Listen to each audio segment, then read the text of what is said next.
in cooperation with all the other counties in the state of Texas, the Criminal Defense Bar has having the Declaration of Independence read in each county in Texas in commemoration of July 4th. All right, ladies and gentlemen, the Declaration of Independence.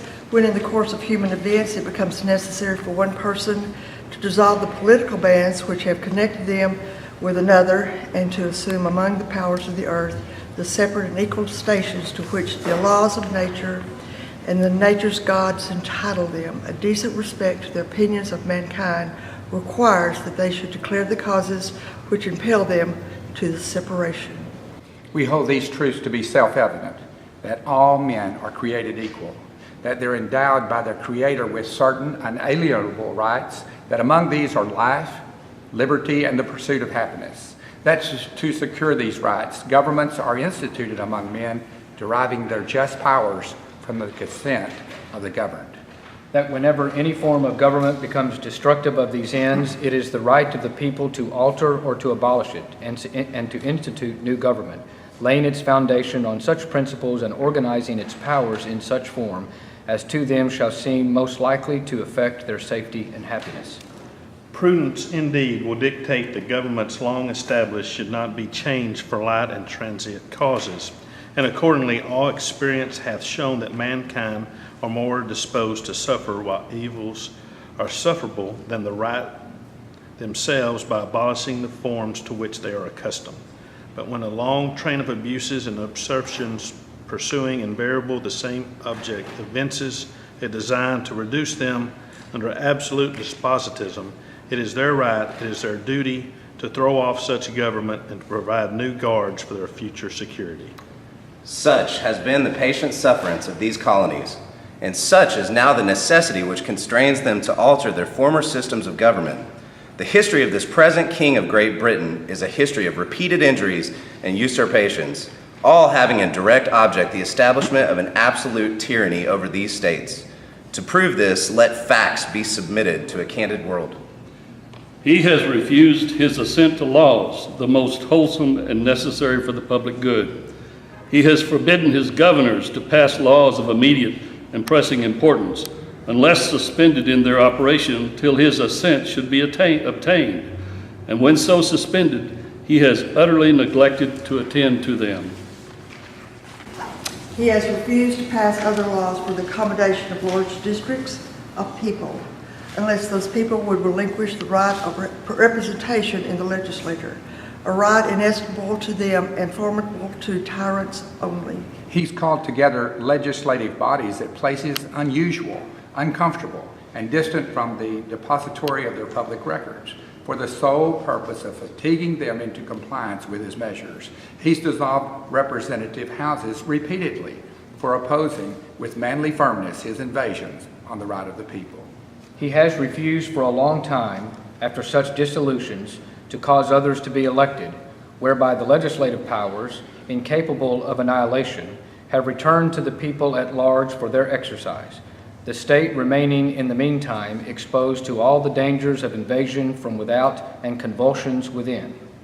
He has endeavored to prevent the population of these states for that purpose, obstructing the laws for naturalization of foreigners, refusing to pass others to encourage their migrations hither, raising the conditions of new appropriations of lands.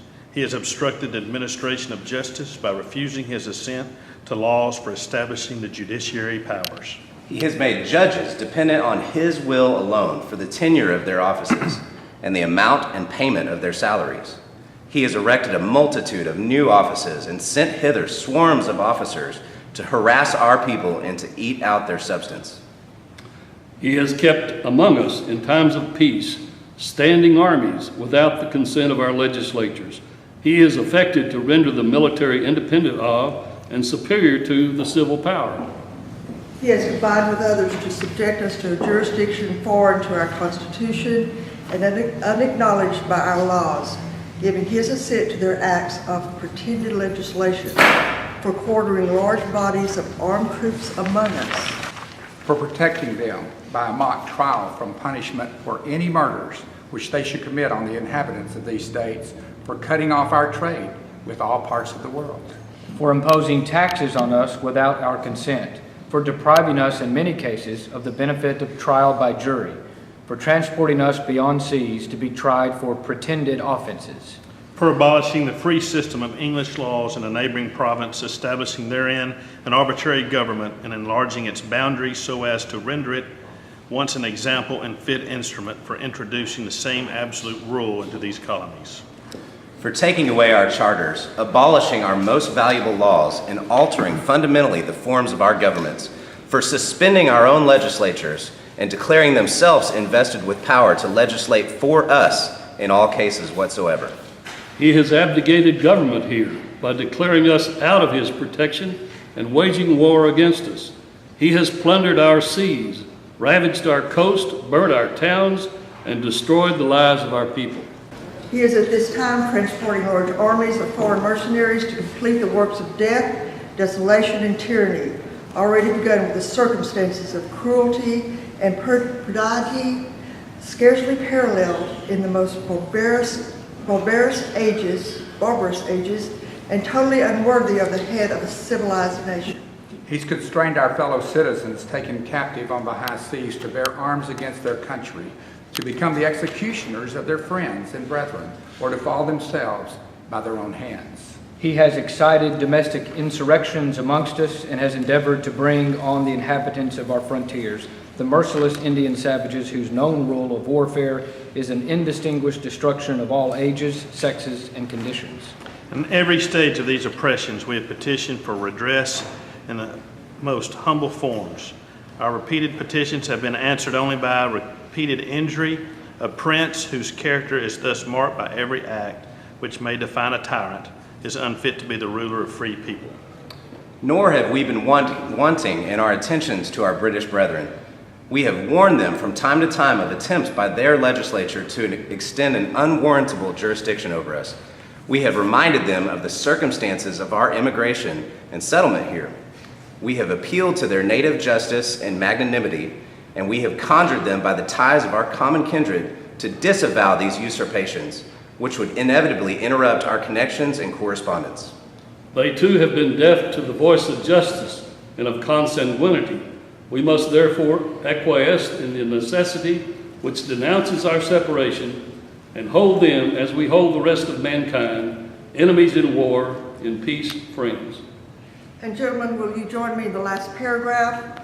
We therefore, representatives of the United States of America, in General Congress, assembled, appealing to the Supreme Judge of the world, for the rectitude of our intentions, do, in the name and by the authority of the good people of these colonies, solemnly publish and declare that these united colonies are our right and of right ought to be free and independent states, that they are absolved from all allegiance to the British Crown, and that all political connection between them and the state of Great Britain is and ought to be totally dissolved, and that as free and independent states, they have full power to levy war, conclude peace, contract alliances, establish commerce, and to do all other acts and things which independent states may of right do.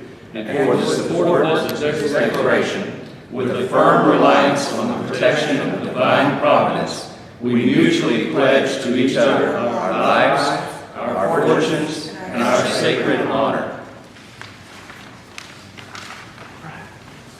That's it. Thank you.